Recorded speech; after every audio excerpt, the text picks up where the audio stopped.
So there's been, as I mentioned, quite a bit of research about online learning, and Keaton did, I think, a really great job developing an evidence-based sort of list of best practices for online learning, and I've summarized those here. She has 8. And they're very similar to the long established best practices in undergraduate education. So Chickering and Gamson, if anybody wants to know that. In general, these 4 kind of encompass everything. So develop the learner's effectiveness early. So don't let them flounder around. They really need careful orientation, and they need to be involved early in the course. The second really overriding principle is to create an environment that encourages inquiry. And this is where I think the online environment offers great strengths. Many of you have probably been in traditional classrooms or taught in traditional classrooms, and you know there's always the shy, introverted student who maybe doesn't feel too confident and is in a corner of the room and isn't as engaged, and you've got the kind of gung-ho, has read everything, a million questions, hand in the air, constantly, who monopolizes the conversation in the room, and this kind of equalizes that experience. And so everyone has to participate. You can grade it. You're seeing the amount of posts that a student writes. You can read them. They can carefully prepare.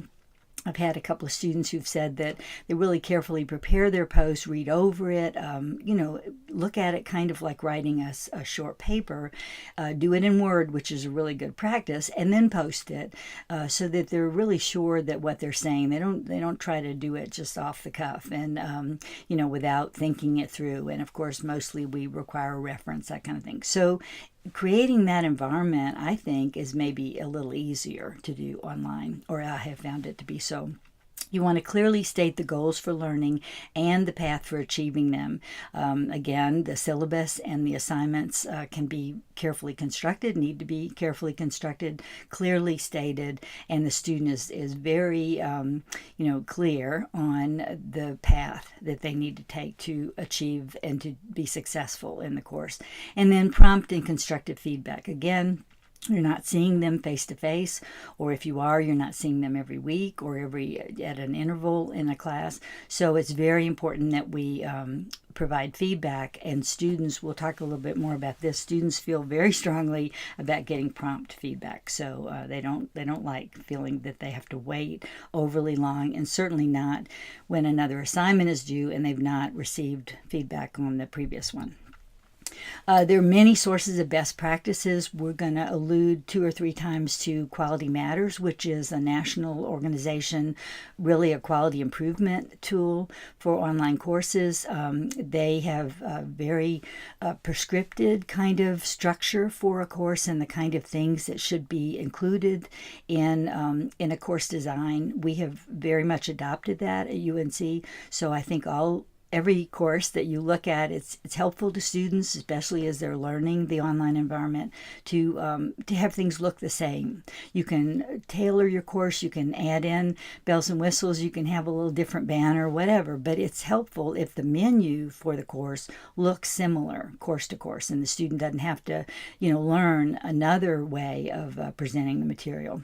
So in general, the course purpose, the objectives, the ways that the achievements in the course will be assessed and measured, the materials, and it's called pretty much modules in Canvas, the activities and the interaction, and that's usually the discussion, but there could be some other things that you try to use, blogs and wikis, for instance, the technology needs, what the student really needs to have on hand and the skills they need to have, the ways they can get support, and then accessibility and usability. And Quality Matters really looks quite a lot at are the materials provided in alternative ways for students who perhaps have a visual or a hearing impairment?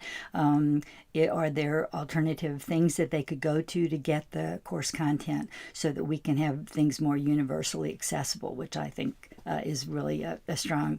So Quality Matters is very much a structure that we have adopted.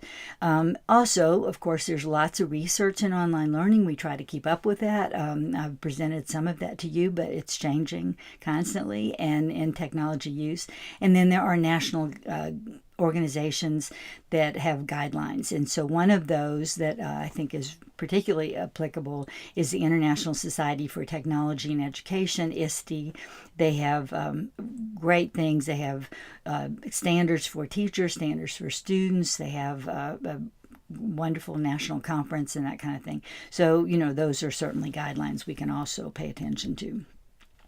The main thing, and kind of goes along with those other aspects of best practice, is that this is important to apply to the real world. So we are trying to provide students with opportunities for deliberate practice. So we're linking the inquiries, and that would include discussion questions, learning activities, assignments, to real problems, things that they are actually going to encounter in their nursing practice or in their advanced nursing practice. It's critical to make sure that that whatever the course is, that the students see some application of what they're learning to what they'll actually do.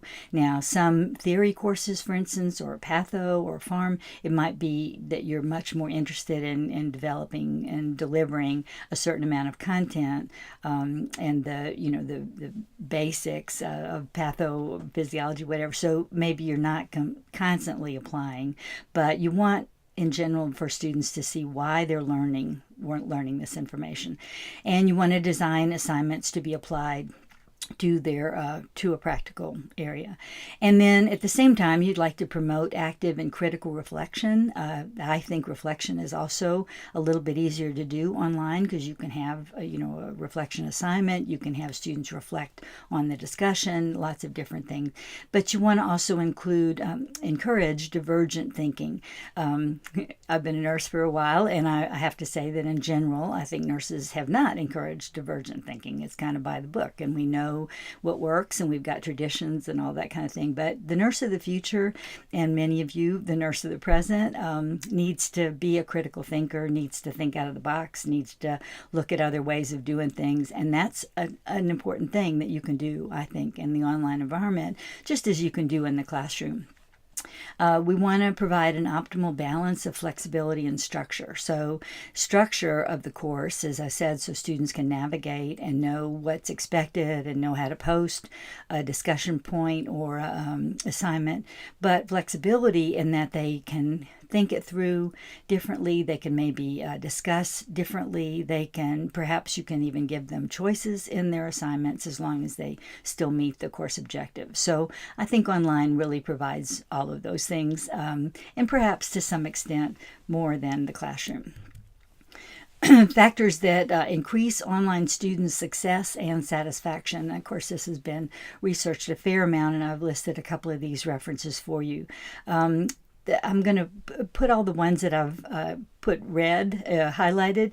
So I think certainly a sense of connectedness to the faculty and to the peers, to their classmates. And that kind of goes along with feeling comfort and the learning process, feeling like they are supported, a trust because they're writing a lot of things down. It's a little different than in the classroom environment where you just maybe say a comment. There it is, black and white. And so, students, and we all know that none of this is gone, even though Canvas is protected and we have passwords and that kind of thing. Once something is posted online, it's kind of there, a little difficult to delete. So all of those things, connectiveness, comfort, trust, I think are kind of a group of characteristics of the online environment that are important for success and help students feel satisfied with their instruction. Clear expectations that came out over and over in research that my colleagues and I have done. Students need to have, and since you're not meeting them face-to-face, or you may not be meeting them, it needs to be clearly explained in the syllabus, the guidelines for assignments, that kind of thing needs to be very clear. Instructors as coaches, that kind of goes, I think, along with the feeling of comfort and the connectiveness. And then prompt feedback. So students, as I mentioned already, really want prompt, and they want sufficient feedback, not good job or something. They want to know specifics. Other things that help are group process skills, being able to be flexible and yet disciplined at the same time. Tech support, that's very, very important to students, and kind of goes along with that access to resources in the online environment. And then I would kind of end with persistence. So, like any learning activity, this is something that there maybe is some learning curve, and students need to stick with it, and they will get better and get more skill. Faculty need, I think, to be successful online, an awareness of their own teaching learning philosophy. If they are really stuck with being the sage on the stage and they really like to just impart content, online it's different, and so they're going to have to pull back from that a little bit and be more able to interact with students and entertain other ideas and that kind of thing. If their primary motivation is being sure that students are achieving and achieving course objectives, achieving skill in their area, they can do that very well online, I think. But if they really don't feel comfortable with that, it's going to be much more difficult for them. So things that faculty need also is to be updated on the content and the technology. So kind of as we mentioned in that graph a little earlier in the presentation, this is a double-edged thing. It's not enough to only be updated on the content, because they have to also know how to present it using the learning platform and using online resources as well. And be able to be interactive with students. So content knowledge and the technology tools. Faculty need access to resources, and we've kind of mentioned that. They need the infrastructure, instructional design, good tech support, all of those kinds of things, both informal resources with their colleagues perhaps and with the university, but also the formal infrastructure. And an understanding of students' learning styles and the challenges that students face. And I would say that that's kind of summed up in some of the research that's been done about being present. So providing a connection to students, providing a presence, a teaching presence certainly, but also a social, interpersonal sort of presence. Those are important aspects of being, I think, successful online. And it also adds to the faculty's satisfaction. And then comfort, confidence in using various ways of communicating and displaying the content. Some things that I've really tried to get a little bit more comfortable with writing and posting for a long time, but I've tried to get more comfortable with video, for instance, because students really like seeing your face and seeing, a short maybe recap of the week before, or here's what's coming the week ahead. So they really enjoy that, and so I've tried to learn to do a little bit more of that myself. And then finally, faculty need support. So they need administrative support, tech support. They need time for prepping for this course. This kind of course does not take less time. It takes, I would say, at least as long and maybe more time than the traditional course might be.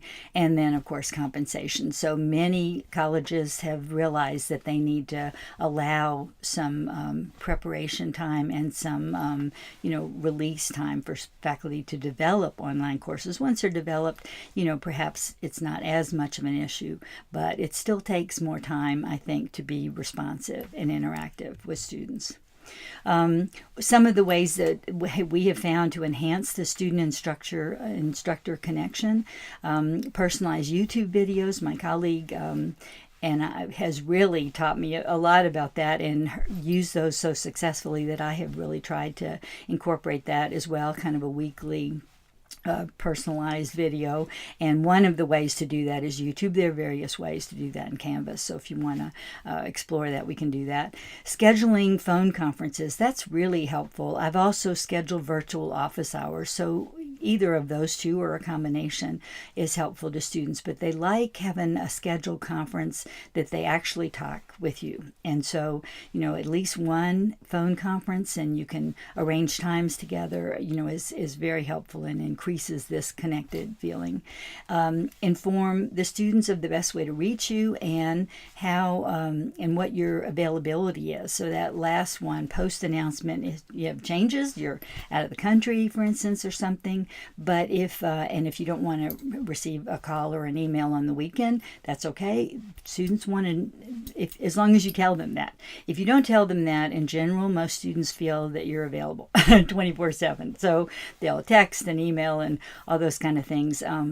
If you don't want to do that, or if you feel that you're not going to have the turnaround time for a question or to respond to an email, then just say that up front. And that's one of the things I'll show you in the Start Here ways that you can inform students about all the sort of rules that you might have for your online course. And then demonstrate a consistent online presence. I can't emphasize that enough. It's not that you have to be on constantly, of course. That's not realistic for you, but I think you do need to check in. I would say at least 5 days a week. I check in pretty much every day because questions get posted, but that's your call and something that you can make clear to students. But you need to be there and you need to be interactive, because that's going to, get the best result in terms of students feeling connected and learning the material, achieving the course objectives. Some other things, you can post an early discussion board for student introductions, and we'll talk a little bit more about that later. Students can post a picture. Canvas is great in that if they go do a profile ahead of time, then their picture pops up every time they post. You can set up an area of the discussion board for general questions. I always do, or questions or comments on projects or assignments that they have. I always set this up, and it's important to do this, I think, because students often have the same question. And if you don't set up a general discussion board, you're going to get a lot of those questions on email, and they'll be virtually the same question. And if you had just a general board, you could answer that. And I tell students there are no stupid questions, and if they are wondering something, probably other students are as well. You can suggest, if students want to, that they create a separate social media site. Some students like that. You can also set that kind of thing up in Canvas. You could have a discussion forum that's just kind of for students. They might worry that you could get into it, because of course you probably could, but so sometimes they like a separate social site. And then you can provide handouts and various tips for discussion board postings, and that's really helpful. Some examples, or examples at least of length, whether students need a reference, two references, research-based references, all of that. All those specifics are helpful to students. As I mentioned, the video adds a personal touch to your teaching presence. So I really would recommend you at least do something for the opening of the class. Introduce yourself, a little about your experience, review teaching style, expectations, course objectives, all those things, and then talk a little bit about what students can expect from you. That all makes it more personal, makes you, a kind of identified and a more comfortable source for them. And then, as I said, I've done a summary video for each week or unit, and that's, I think has really worked well for me. Might be something you'd want to look at.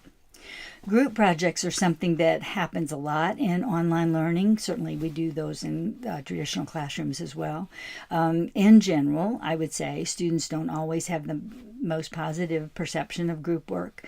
And some of the reasons are they feel there's poor division of labor, that it's inconvenient, especially students who are in different time zones. And that could happen if you're teaching an online class, of course. I've even had students say group work is inappropriate at the graduate level, and that's been a matter of research.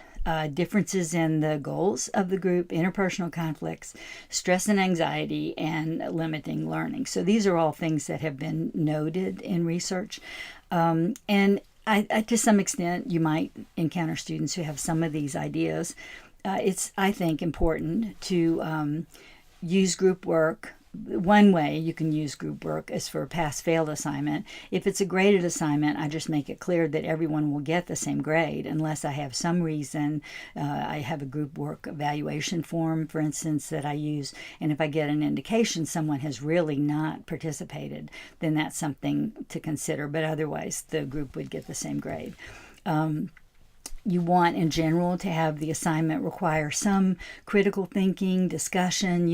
It'll profit the group to have a reason for making this a group assignment. So, if there are differing opinions, perceptions, I think it helps students to realize that especially undergrads who aren't in the nursing world yet, but also the graduate students, that they really function as teams in the hospital setting and in the clinic setting and in the public health setting and communities everywhere. We're hardly ever functioning alone. In fact, I heard a really interesting comment about healthcare. It's just too dynamic and complex anymore, even one patient's healthcare, for any of us to think we can provide what that patient needs by ourselves. I mean, we just don't have enough expertise within our own discipline and within our own, knowledge base to be enough for everyone, for most patients and for most communities and for most patient population groups and all of that. So we need to work as teams, and certainly we have lots of mandate from our national bodies, the Institute of Medicine, for instance, that we need to work as teams. So groups, I think, are good practice for doing that. We can use the discussion board for group work. You can make a discussion board that the students can enter, and there are group options in Canvas that, again, are things that we can help you with if you decide to do that. So you can do a group, set up a group, and then let the group have access to discussion boards, file sharing, all of those kind of things. So there are lots of ways to enable this. The desirable outcomes of online instruction for students are that they are engaged, they're actively participating, they're achieving the outcomes of the course, and we hope that they'll be increasingly satisfied with the instruction because, of course, satisfied students, they're our consumer. We hope that they'll be pleased at what they have gained and refer other people to your college. I mean, we're like any other business in that regard. So increased student satisfaction is important. What about outcomes for faculty? Well, I think we can also expect to feel engaged. We can expect to feel satisfied. We can improve our competence and maybe even feel more like we want to continue in nursing education. We can improve our productivity and those are all legitimate sort of outcomes for faculty.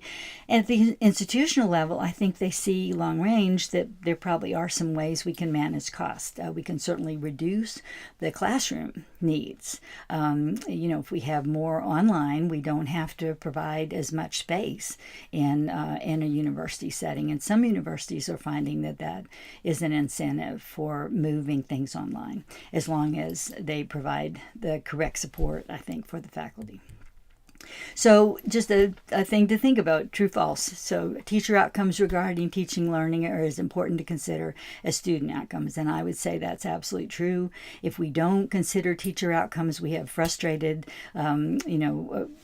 reluctant maybe faculty, and we really need to have faculty as enthused because that makes more enthused and engaged students. So teacher outcomes are really important, and we need to pay attention to if we're providing the kind of support. One of the reasons for this orientation, for instance. Just one last thing about evaluation and the role of technology. So we can certainly provide both formative and summative feedback to students. Summative in terms of the final grade on a paper, a final exam grade, the final course grade, all of that. Formative in that we can give them feedback as they progress through. I have a lot of assignments that I get a draft and then give the final assignment. That's one way of providing more formative feedback. There are, of course, though, security and plagiarism considerations, and I kind of mentioned testing centers, time testing, verifying students' identity. Lots of colleges have done more with that. Using a safe plagiarism detector. So Canvas uses VeriCite. There are other ones out there as well that will give you a report on how much a paper, for instance, or an assignment duplicates other things out there, Google Sites, published work, even work that's been submitted in the college. Now you can omit doing that. So there are various ways that you can set this up. But there are some plagiarism checkers that we can use, and I would encourage you to do that. We need to look at how effective and efficient it is to use technology for some of these grading activities. And one of the things I would mention is that Speed Grader in Canvas really can cut the time of doing a short assignment. I haven't found it useful for a long assignment, but it does work if you've got students posting a 1 or 2 page quick thing, a reflection or a evaluation, for instance. And so those are things we can help you with. We need to pay attention to continuous improvement, so defining what we are measuring, how we are measuring it, and then work on that. So technology really provides a maybe more efficient way to do that than our more traditional classroom has offered. And then we need to keep working on this because students adapt and they outsmart technology because they're savvy. So students who want to plagiarize or copy or do something that's not what we would consider academically sound will be able to figure ways to do that. And so online gives them maybe a little bit more ability to do that. So we have to stay, on top of that and, be ahead of that learning curve.